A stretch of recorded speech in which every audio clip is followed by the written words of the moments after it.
রাজ্য ছিল খনকপুর। রাজ্যের চারিদিকে খুশি ছিল। ওখানকার রাজা ভৈরব সিং নিজের প্রজাদের প্রতি খুবই মনোযোগী এবং প্রেম ভাব রাখা রাজা ছিল। ওই রাজ্যেই একটা পরিবার বাস করত, যার প্রধান খেয়ালি চন্দ্র ছিল। খেয়ালি চাঁদের দুজন ছেলে ছিল, যাদের নিয়ে খেয়ালি চাঁদ সব সময় এই চিন্তাই করে যেত যে সে চলে যাওয়ার পর তারা কি করে তাদের দিন গুজরান করবে। একদিন খেয়ালি চাঁদ নিজের দুই ছেলের বুদ্ধির পরীক্ষা নেওয়ার কথা চিন্তা করলো আর তাদের কাছে ডাকলো।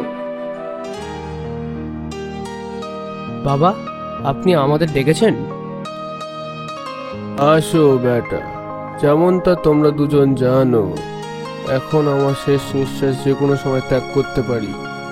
তাই শেষ সময়ে আমি যাতে শান্তি মতো মরতে পারি, তাই ভাবলাম তোমরা দুজন আমার যাওয়ার পরে নিজেদের বুদ্ধিমতো কি জীবনযাপন করতে পারবে কি পারবে না, এটা আমি নিজের চোখে দেখতে চাই।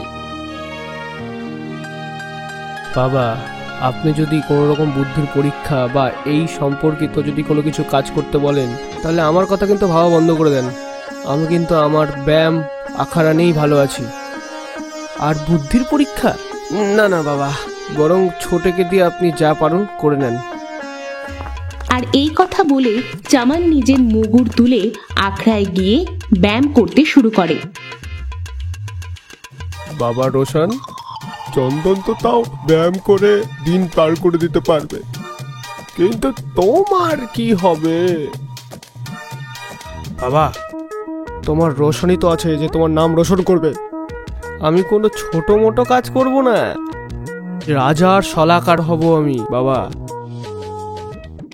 আরে তুমি এত বড় বড় স্বপ্ন দেখা বন্ধ করো, হ্যাঁ, আর কিছু কাজ শেখা শুরু করে দাও, যাতে কারণ মেয়ে তোমাকে দিতে পারে আর তুমি নিজের পরিবারের ভরণ পোষণের দায়িত্ব পালন করতে পারো, বুঝলে? বাবা, সলাকার তো আমি হবই, তাতে যাই হয়ে যাক। আচ্ছা ঠিক আছে, তাহলে দাও বুদ্ধির পরীক্ষা তুমি। হ্যাঁ, যাতে আমার ভরসা হয় যে তুমি রাজা ভৈরব সিং এর দরবারে সলাকার হওয়ার জন্য যোগ্য আছো। হ্যাঁ হ্যাঁ বাবা, যা আপনি বলবেন আমি ওটাই করে দেখাবো, বলুন আপনি। তোমাকে বুদ্ধির পরীক্ষা উত্তীর্ণ করতে হলে 3টি ধাপ পার করতে হবে।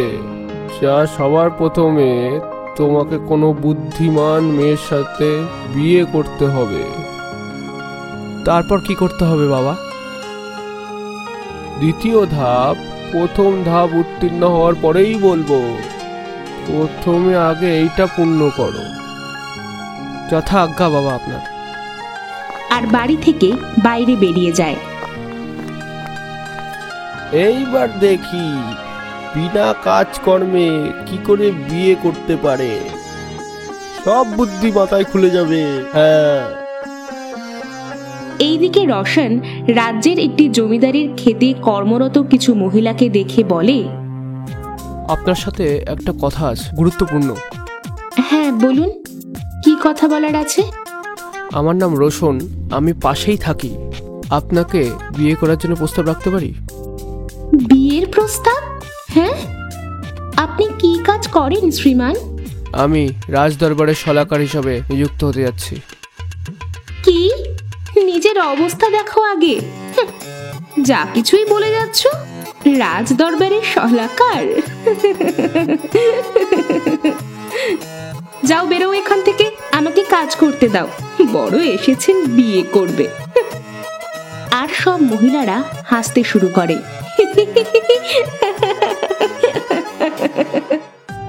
হ্যাঁ হ্যাঁ, চলে যাচ্ছি, দেখে নিও, সলাকার হয়েই দেখাবো।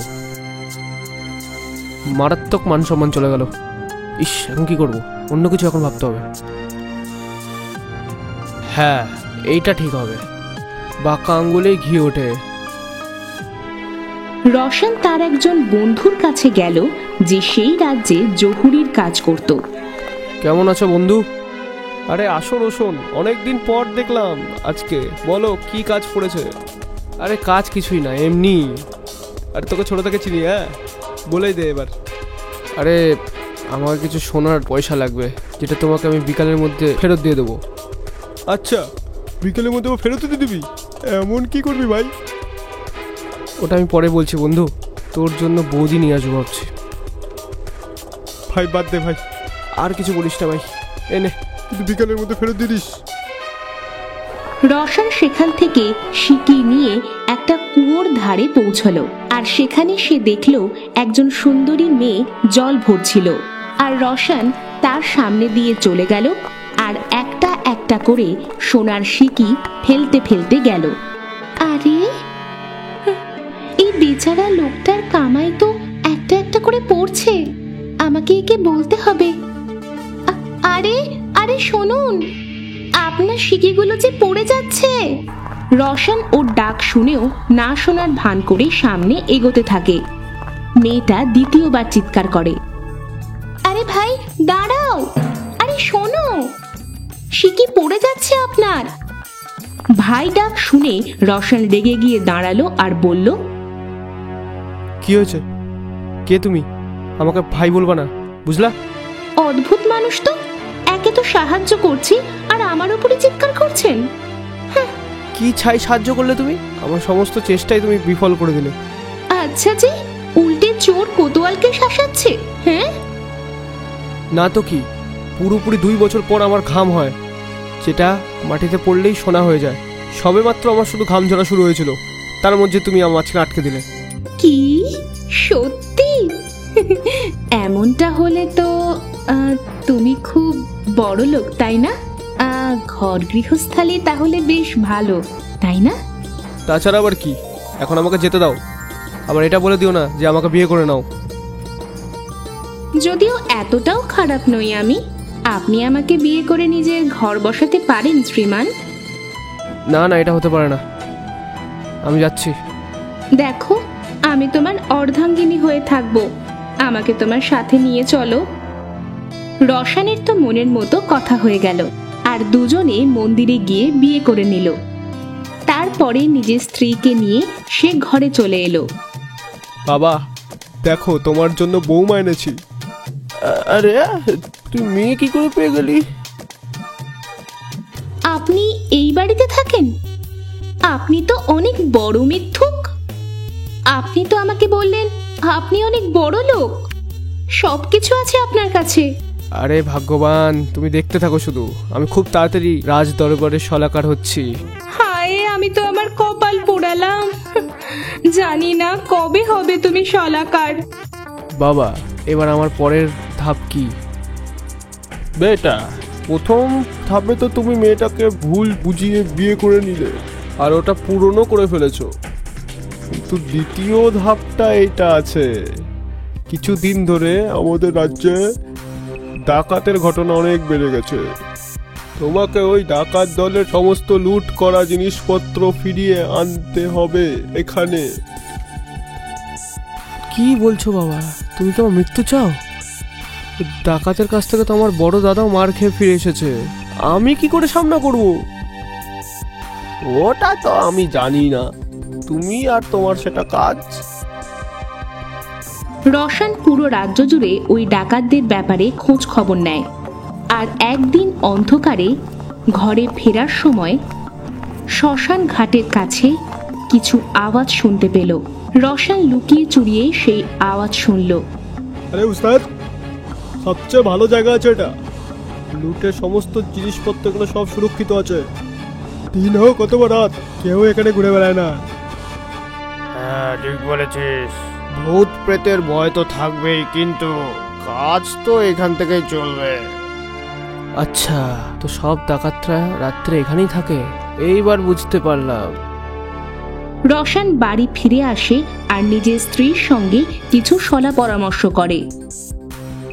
পরের দিন সকালে যখন খেয়ালি চাঁদ মন্দিরের দিকে বেরিয়ে গেল, তখন পিছন থেকে রওশনের স্ত্রী কাঁদতে শুরু করে দেয়, আর রওশনকে মাটিতে শুইয়ে তার উপর সাদা চাদর ঢেকে দিল।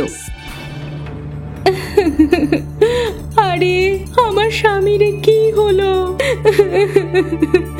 আরে আমার স্বামীরে কি হলো? আরে কেউ এনার সংস্কার করে দাও, আমি তো বরবাদ হয়ে তার আওয়াজ শুনে আশেপাশের প্রতিবেশীরা সবাই এক জায়গায় জড়ো হলো আর আরে রোশনের হঠাৎ কি হয়ে গেল? খুব খারাপ হয়ে গেল ভাই। এই কিছুদিন আগেই তো বিয়ে করে আসলো বেচারা রোশন। আরে ভাইরা তাড়াতাড়ি চলো, সূর্য ডোবার আগেই সৎকার করে দেওয়া উচিত। কিছু লোকজন মৃতদেহ তুলে শ্মশান ঘাটে পৌঁছায়। তখন রোশনের স্ত্রী বলে, আমার স্বামী মরার আগে বলে গেছিল যে ওনার সংস্কার করবে তার সর্বনাশ হয়ে যাবে। কি? এটা আবার কিরকম অভিশাপ দিয়ে গেল? এই চলো ভাই, আমরা এটা করতে পারবো না, আমরা সৎকার। আজীব মানুষ ছিল। আর সব লোকেরা তার মৃতদেহকে শ্মশান ঘাটে রেখেই পালিয়ে যায়। তাদের যাওয়ার পরে তার স্ত্রী একটা গাছে উঠে বসে থাকে। অন্ধকার হতেই 5 জন ডাকাত সেখানে আসে আর শ্মশানে মৃতদেহ দেখেই, আরে এটা আবার কি? এই মরাটার আবার কেন সৎকার করেনি? উস্তাদ জানি না, কোনো অবাগা কেউ হবে যার আগুন অব্দি ভাগ্যে ছিল না। তাহলে এর সৎকার তোরা করে দে সবাই। যা যা জিনিসপত্র লাগবে নিয়ে আয় যা। তাদের মধ্যে 2 জন ডাকাত গিয়ে জিনিসপত্র নিয়ে আসে। আর যেই না 5 জন ডাকাত ওই মৃতদেহের কাছে আসে, গাছের ওপর থেকে আওয়াজ আসে, আপনি যত বলেছিলেন পুরো ততই আছে। এই শুনে খাটিয়ায় শুয়ে থাকা রোশন উঠে বসল। মুখে সাদা চাদর আর শ্মশান ঘাটে মৃতদেহ, এইসব দেখে ডাকাতদের হাওয়া পাতলা হয়ে গেল।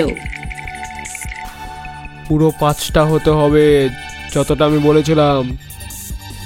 হ্যাঁ হ্যাঁ, পুরো ততই আছে। এটা ভূতেদের মায়া আছে, সবার জান বাঁচাও। সব ডাকাতেরা প্রাণপণে সবকিছু ছেড়ে দিয়ে সেখান থেকে পালিয়ে যায়।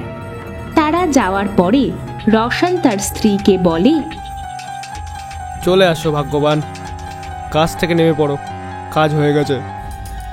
একটা ব্যাপার তো আছে, বিয়ে আমি চালাক আর চতুর মানুষকে করেছি। আরে এতটা প্রশংসা ঠিক নয়। চলো ডাকাতের সমস্ত জিনিসপত্র উঠাও আর বাবার কাছে যাই, উনি চিন্তিত হবেন। বাবা, আপনার দ্বিতীয় ধাপও পার করে ফেলেছি, এবার পরবর্তী ধাপ কি? বেটা, 2টো ধাপ পার করে তুমি প্রমাণ করে দিয়েছো যে তুমি সত্যি রাজ দরবারের শলাকার হওয়ার জন্য তুমি যোগ্য। এইবার তোমার পরবর্তী ধাপ রাজ দরবারে নিজেকে উচিত শলাকার প্রমাণ করা। যাও বেটা, আমার আশীর্বাদ তোমার সাথে আছে। বাবা, আপনার বিশ্বাস আমি অবশ্যই রাখবো এবং খুব তাড়াতাড়ি এই ধাপটাও আমি পার করে ফেলবো। তারপরে রোশন রাজমহলের দিকে এগোয়। মহামন্ত্রী, আজ পুরো 2 মহা পেরিয়ে গেল, কিন্তু এখন অবধি কোনো রকম কোনো বুদ্ধিমান মানুষকে পেলামই না যে আমাদের রাজদরবারে এসে মুখ্য শলাকার পদে নিযুক্ত হতে পারে। ক্ষমা প্রার্থী মহারাজ, কিন্তু কালকে একটি শেষ আয়োজন করা হয়েছে যেখানে মহলের বারান্দায় আমি প্রজাদের থেকে শলাকার নিযুক্ত হওয়ার জন্য একটি আয়োজন করেছি, যেখানে আমরা কিছু বিষ মুক্ত সাপ ছেড়ে দেব। যে সত্যিকারের সাহসী হবে তখন তাকে নির্দিষ্ট তর্কযুদ্ধে সত্যিকারের একটি আশা থাকবে মহারাজ। কালকে এটা সিদ্ধান্ত হয়ে যাবে মহামন্ত্রী। সব যোগ্য প্রার্থীরা খোলা ময়দানে দাঁড়িয়েছিল, যার মধ্যে রোশনও ছিল। ময়দানের পিছনে একটা দেওয়াল ছিল যেটা যে কেউ সহজেই ফেঁদে নিতে পারত। উঁচু মঞ্চে মহারাজ ভৈরব সিং এবং কিছু মন্ত্রীরা বিরাজ করছিল। পরিকল্পনা অনুযায়ী মন্ত্রীজি ভিড় দেখে সাপুড়েকে সাপ ছাড়ার জন্য নির্দেশ দেয়। আরে সব ভাগো, বাপরে বিষাক্ত সাপ আছে রে বাবা, ভাগো রে বাবা ভাগো। চারিদিকে দৌড়াদৌড়ি পড়ে গেল। সব লোকজন দেওয়াল টপকে মাঠ থেকে বেরিয়ে গেল। শুধু একা রোশন মাঠে একা দাঁড়িয়েছিল আর সাপ তার আশপাশ দিয়ে যাচ্ছিল। কি নাম তোমার সাহসী ব্যক্তি? আমার নাম রোশন।